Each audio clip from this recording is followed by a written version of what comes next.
கர்த்தருடைய பரிசுத்த நாமத்திற்கு மகிமை உண்டாவதாக. தேவன் அருளிய மினிஸ்ட்ரி மூலமாக உங்களோடு தொடர்பு கொள்வதிலும் இந்த மகிழ்ச்சி அடைகிறோம். இன்றைக்கும் இந்த நாளிலும் தேவன் நமக்கு கொடுக்கிற வார்த்தை எபேசியர் 2 அதிகாரம் 10 ஏனெனில் நற்கிரியைகளை செய்கிறதற்கு நாம் கிறிஸ்து இயேசுவுக்குள் சிருஷ்டிக்கப்பட்டு தேவனுடைய செய்கையாய் இருக்கிறோம்.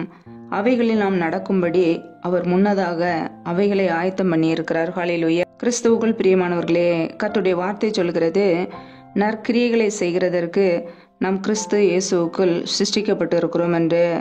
ஆம் பிரியமானவர்களே, நாம் மறுபடியும் பிறந்ததின் நோக்கம் நற்கிரியைகள் செய்ய, நன்மைகள் செய்ய, உதவிகள் செய்ய. நம் கிறிஸ்து இயேசுவுக்குள்ளாக மறுபடியும் ஜெனிப்பிக்கப்பட்டதின் நோக்கம் நற்கிரியைகள் செய்வதற்கு, நன்மைகள் செய்வதற்கு. ஆம் பிரியமானவர்களே, அக்கிரமங்களினாலும் பாவங்களினாலும் மரித்த நம்மை கர்த்தர் உயிர்ப்பித்தார். கிருபையினாலே விசுவாசத்தை கொண்டு நாம் ரட்சிக்கப்பட்டோம். நம்முடைய வாழ்க்கையிலே நாம் ரட்சிக்கப்பட்ட பிறகு நற்கிரியைகளை செய்ய வேண்டும். ஒருபோதும் தீமையான காரியம் செய்யாதபடிக்கு கர்த்தருடைய பிள்ளைகள் நற்கிரியைகளை செய்ய வேண்டும். ஹல்லேலூயா. நமக்குள்ளே அன்பின் கனி இருந்தால் மாத்திரமே நன்மைகள் செய்ய முடியும், நற்கிரியைகள் செய்ய முடியும். பரிசுத்த ஆவியானவர் நமக்குள்ளே இருக்கும்போது நாம் மற்றவர்களுக்கு நன்மைகள் செய்வோம், உதவிகள் செய்வோம். ஹல்லேலூயா. நம்முடைய தேவன் இரக்கத்தில் ஐஸ்வர்யம் உள்ளவர். அவர் நம்மீது வைத்த அன்பினாலே நம்மை அவர் ரட்சித்தார். ஹல்லேலூயா. வெளியேறப்பெற்ற கிருபையை கொண்டு நம்முடைய வாழ்க்கையிலே நம்மை ரட்சித்திருக்கிறார். அக்கிரமங்களினாலும் பாவங்களினாலும் மரித்த நம்மை கிறிஸ்துவுடனே கூட அவர் உயிர்ப்பித்தாராம். பிரியமானவர்களே, நம்முடைய வாழ்க்கையிலே நாம் மறுபடியும் பிறந்த பிறகு நன்மைகள் செய்கிறோமா? நாம் ரட்சிக்கப்பட்ட பிறகு நன்மைகள் செய்கிறோமா? நம்மை நாமே சற்று ஆராய்ந்து பார்ப்போம். நமக்குள்ளே அன்பின் கனி இருக்கும்போது, ஆவிக்குரிய கனிகள் இருக்கும்போது மற்றவர்களுக்கு நாம் நன்மைகள் செய்வோம். ஹல்லேலூயா. கர்த்தருடைய பிள்ளைகளுடைய இருதயத்திலே வைராக்கியமோ, விரோதமோ, பகையோ, கோபமோ இல்லாதபடிக்கு ஆவியின் கனிகளினாலே நிறைந்தவர்களாய் நற்கிரியைகளை செய்ய நாம் அழைக்கப்பட்டு இருக்கிறோம். வேதத்திலே நாம் பார்க்கிறோம், யாக்கோபு 3 அதிகாரம் 16 வைராக்கியமும் விரோதமும் எங்கே உண்டோ அங்கே கலகமும் சகல துர்ச்செய்களும் உண்டு என்று வசனம் சொல்கிறது. ஆம்பிரிமானவர்களே, எங்கே வைராக்கியங்கள், விரோதங்கள், பகைகள் இருக்கிறதோ, கசப்பு, வெறுப்பு இருக்கிறதோ அங்கே துர்ச்செய்கள் இருக்கும்.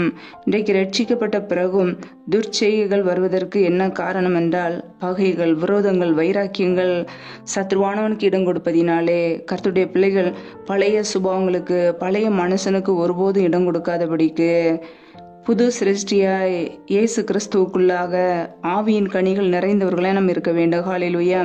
நம்முடைய வாழ்க்கையிலே, நம்முடைய இருதயத்துல கசப்பு, வைராக்கியம், விரோதம் இருந்தால் கிருபைகளை இழந்து போவோம். ஒருபோதும் மற்றவர்கள் மீது கசப்போடு, வெறுப்போடு, வைராக்கியத்தோடு இருக்காதபடிக்கு நம்முடைய வாழ்க்கையிலே ஆவிக்குரிய கனியாகிய அன்பின் கனியிலே நிறைந்து நாம் வாழ வேண்டும். ஹல்லேலூயா. நமக்குள்ளே அன்பின் கனி இருக்கும்போது சத்ருவானவன் நம்முடைய குடும்பங்களிலே கிரியை செய்ய முடியாது. ஹல்லேலூயா. அன்பு கூறும்போது நம் சத்துருக்கு எதிர்த்து நிற்கிறோம்.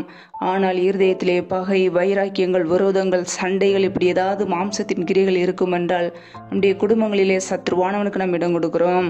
கர்த்தருடைய பிள்ளைகள் நம்மை நாமே சற்று ஆராய்ந்து பார்ப்போம். ரட்சிக்கப்பட்ட பிறகு நம்முடைய வாழ்க்கை எப்படி இருக்கிறது? மனம் திரும்பி நம் பரலோக ராஜ்யத்துக்குரிய காரியங்களை நாம் செய்கிறோமா? கர்த்தருக்காக உண்மையோடு வாழ்கிறோமா? பரிசுத்தமுள்ள ஒரு வாழ்க்கை வாழ்கிறோமா? தேவனால் பிறந்தவன் தன்னை காக்கிறான் என்று வசனம் சொல்கிறதே. அவருடைய பிள்ளைகளாய் பரிசுத்த வாழ்க்கையை காத்து கொள்கிறோமா? நம்மை நாமே சற்று ஆராய்ந்து பார்ப்போம். ஏனெனில் நம் நற்கிரியைகளை செய்வதற்கே கிறிஸ்து இயேசுவுக்குள்ளாக மறுபடியும் சிருஷ்டிக்கப்பட்டு இருக்கிறோம். அதை அறிந்தவர்களாய் நற்கிரியைகள் செய்வோம், உதவிகள் செய்வோம், கர்த்தருக்கு பிரியமுள்ள ஒரு வாழ்க்கை வாழ்வோம். ஹல்லேலூயா.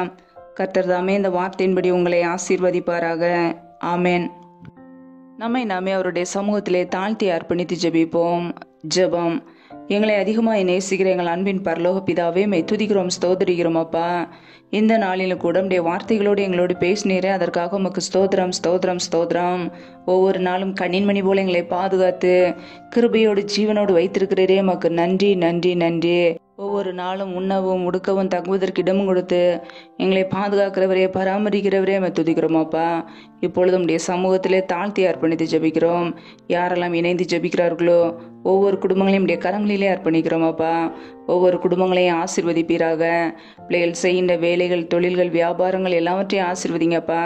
கையின் பிரயாசங்களை வர்த்திய பண்ணுங்க, பெருக பண்ணுங்க. கையின் பிரயாசங்கள் தேவையில்லா செலவுக்கு, வீண் செலவுக்கு, மருத்துவ செலவுக்கு, வட்டிக்குன்னு சொல்லி போகாதபடிக்கு என் தேவன் பிள்ளைகளை ஆசீர்வதித்து உயர்த்துவீராக. உடைய கரங்களிலே அர்ப்பணித்து தாழ்த்தி ஜெபிக்கிறோம்.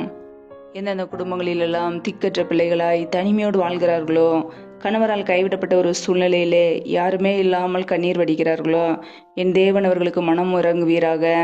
என் தேவன் அவர்களுக்கு உதவி செய்வீராக.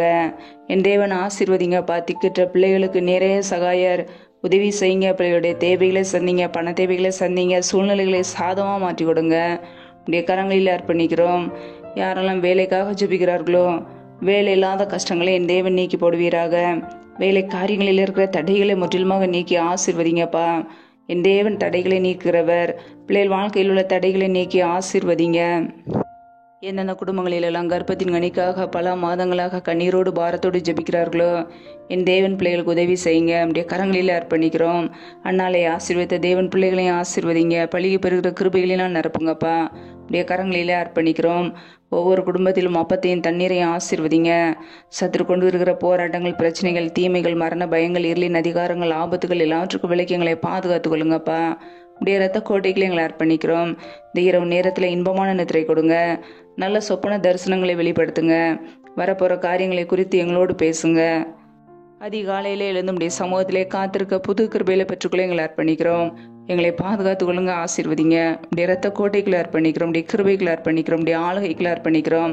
எங்களை பாதுகாத்து ஆசீர்வதிப்பீராக. இயேசு கிறிஸ்துவின் மூலம் ஜெபிக்கிறோம் ஜீவனுள்ள நல்ல பிதாவே, ஆமேன்.